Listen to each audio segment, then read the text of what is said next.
Hello and welcome back to TCG Dreamland. Today I'm going to do a little preview of the Lost Caverns of Ixalan because, as with the last few standard sets, they put like subsets and things like that in there.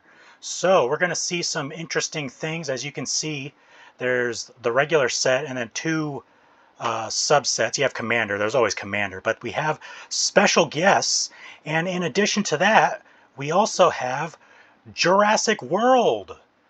So that's interesting.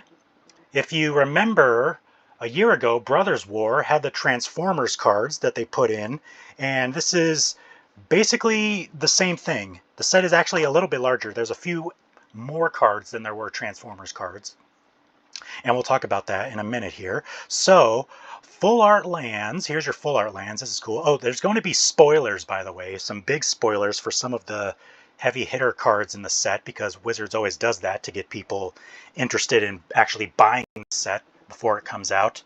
So here's your regular lands, but I think these are only available in the bundles. So in boosters from the set and collector packs, you can only get these full art ones. There's also full art Jurassic World lands, which we'll get into later, I believe. Treasure Trove. This is the first thing.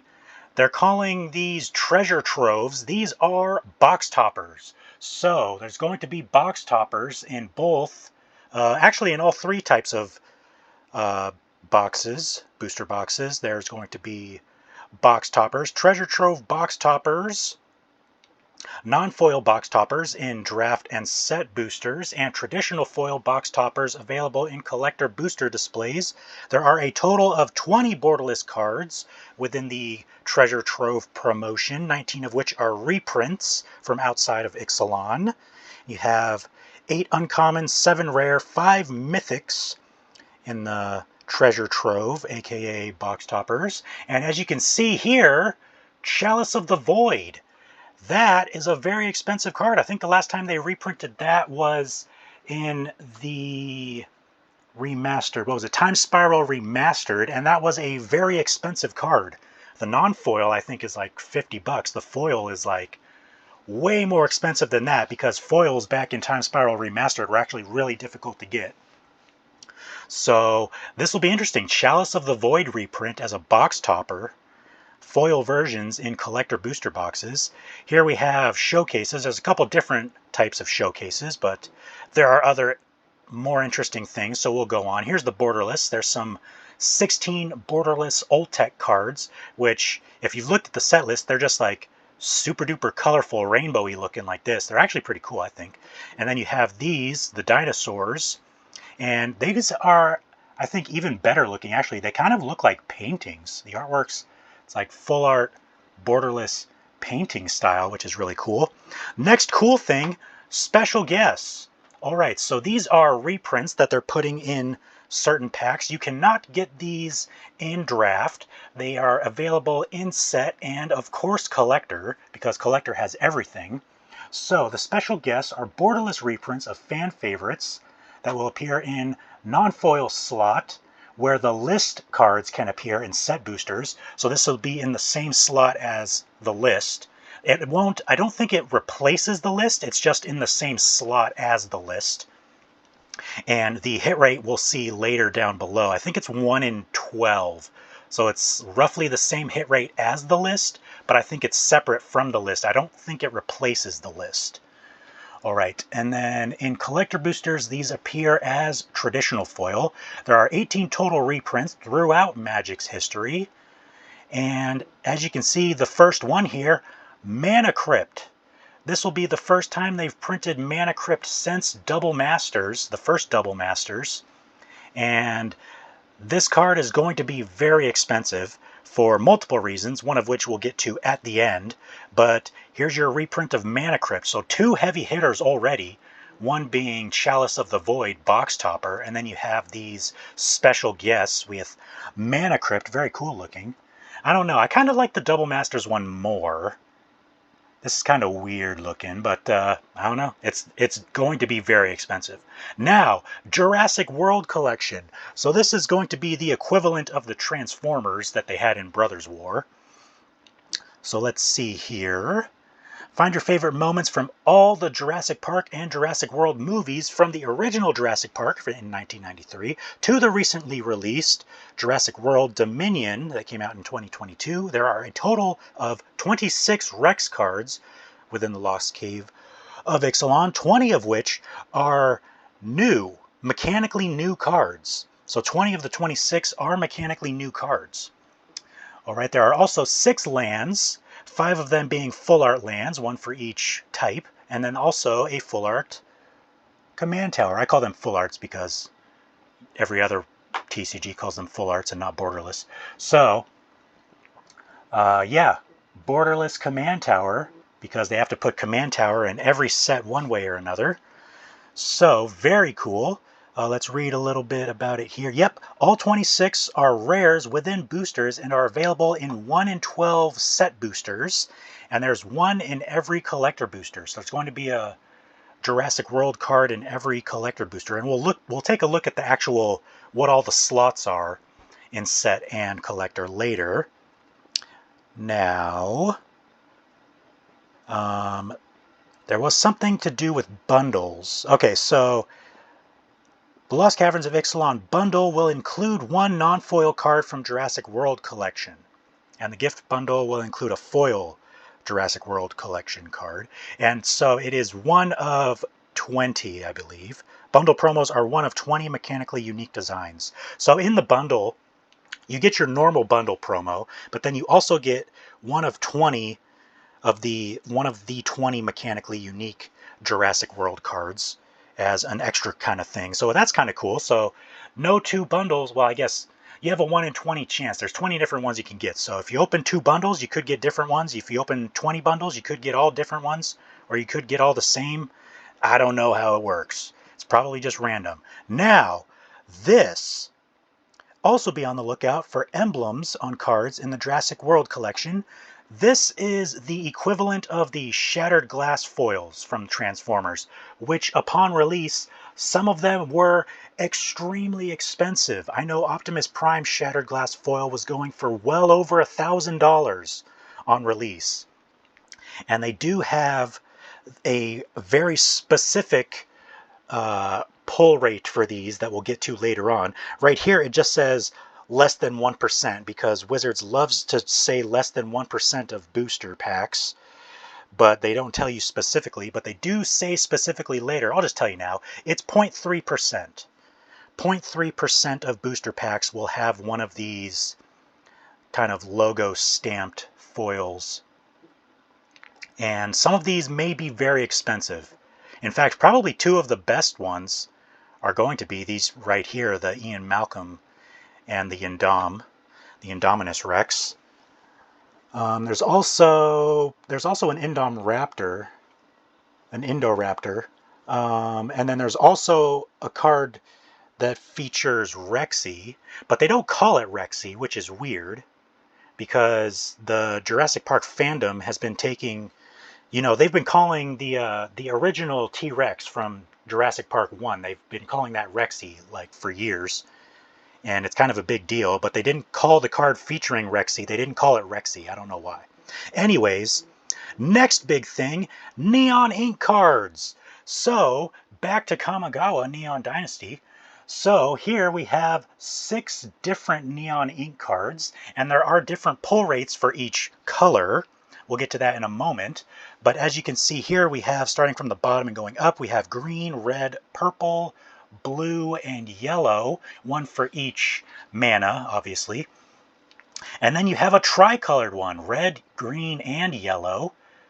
And that is the most rare, I believe. So you have the 6 different neon ink variants, and you have, so the card is 410, and there's non-neon ink versions, which is just 410, and then all of the ink ones have a letter after it. So the triple colored is A, yellow is B, C is blue, and you can read on from there.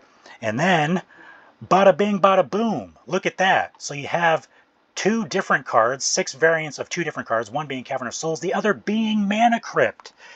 These are going to be absurdly expensive. I can almost guarantee it.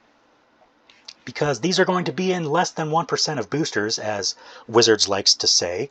And in fact, the different colors have different rarities, or have different pull rates, I should say. And so the triple colored Mana Crypt, which is going to be the most rare, triple colored Mana Crypt is going to be absolutely insane. So, I mean, I'm talking thousands of dollars. So, let's see what they have to say about it. They've been looking for opportunities to try it again ever since Kamigawa Neon Dynasty. Second of all 5 colors are represented, which we can see already. And then they just have some fluff that no one cares about. Here are the colors as they appear in order from rarest to least rare. 3 color, red, purple, blue, green, and yellow. So 3 color being the most rare, yellow being the least rare. It actually says the Yellow Cavern of Souls is a WPN premium store promo. So the yellow isn't even going to be in boosters. It's actually just a promo, which I think they did the same thing with Kamigawa Neon Dynasty. The yellow one was just a promo. You can't actually get it in boosters. So there's really only 5 of the 6 variants you can actually pull from boosters, with green being the least rare and the tricolor being the most rare. It does not give specific pull rates. It just says the chance of a Neon Ink card is in less than 1% of boosters. So we don't know specifically how rare the tricolored one is, but it is going to be very rare. So, art cards are in set boosters. We already know that. There's your Buy a Box promo. Jade Light Spelunker. It does not have a picture of the bundle promo for some reason. Here is the actual slots in the packs. So Draft does not have anything special. It's just the core set. Very unfortunate. So draft boxes are just for drafting, essentially. You're not going to get anything cool out of draft boxes. Set boxes, however, you have a main set, rare or mythic, traditional foil slot, 2 wild cards. So here's this asterisk. That's where your Jurassic World collection rare or land will be in one of 12 packs. Was that 1 in 12? I don't think that was 1 in 12. It was the other thing that was 1 in 12. But some packs will have, in one of the wildcard slots, will have a Jurassic World collection. And then in this slot, it says token, helper, punch out, or special card from Magic History. That special card from Magic History is the list. So in that slot, you can either get a list card or you can get one of those reprint cards. And then collector, bada bing, bada boom. Here we go. So let's start from the bottom. You got your double-sided foil, you get a traditional foil land, you get 4 foil commons, 3 foil uncommons, 1 foil showcase or borderless uncommon, so that's still just an uncommon, it's just a special variant. Traditional foil rare or mythic, non-foil extended art, main set rare or mythic, traditional foil or non-foil alt border commander, so you get a commander card in that slot. Non-foil showcase or borderless rare or mythic. So a showcase or borderless rare or mythic in that slot. Traditional foil or non-foil borderless Jurassic World. So that's the slot. There's a dedicated slot for the Jurassic World. And the asterisk there, here's where I found the 0.3%. So the asterisk for that line is this right here. Jurassic Emblem Overlay can be found in 0.3% of collector boosters. And then finally you have your traditional foil alt frame or Cosmium Neon Ink rare or mythic, which is going to be also in less than 1% of boosters. Alright, do they say that specifically?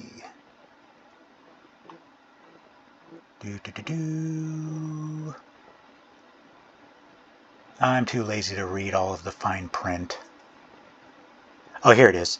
11 Neon Ink Mana Crypts or Neon Ink Cavern of Souls, less than 1%. So it doesn't say specifically, it just says less than 1%. So, very cool. Very nice. There's going to be some expensive stuff. Between the Neon and the stamped Jurassic World, there's a lot to get in these. They are... It's not serialized, but it is basically as rare as serialized. It's roughly the same pull rate as a serialized card. It's just Doesn't have the numbers in it, which is kind of cool in my opinion. I would prefer serialized over neon ink, but that's just my opinion. You guys can let me know in the comment what you think. But I do want to say the what is it? Pre-release events are going to be on the 10th. 10th, Friday's the 10th, right? Yeah, so pre-release events will be on the 10th, and if you are at an LGS somewhere that can do pre-release events, they can actually sell booster boxes and bundles and anything you like starting on the 10th. So I personally on this channel am planning on opening one regular bundle, one set box, just to see, you know, kind of where the Jurassic World cards and the reprint cards and the list and all those things, see what those are all about. So we'll do one set box, and then I have 3 collector booster boxes. So one bundle, one set, 3 collectors, all coming at you from probably the first video will be up on the 11th, I'm thinking. So the 11th through the next week, we're going to be doing Lost Caves, Lost Caverns of Ixalan. So make sure to subscribe. There's also Commander decks. This one's kind of cool. Velociraptor, very cool. There's your Commander decks. I'm not going to go over the Commander decks in detail. Just wanted to tell you about the subsets and things that are in collector boosters. So thanks for watching. I hope you found this informative. When I looked this up, I was very surprised at all the things that they have in this set. So I hope you guys learned a lot. I hope this interests you in watching my videos. So subscribe, and I'll see you guys in those openings.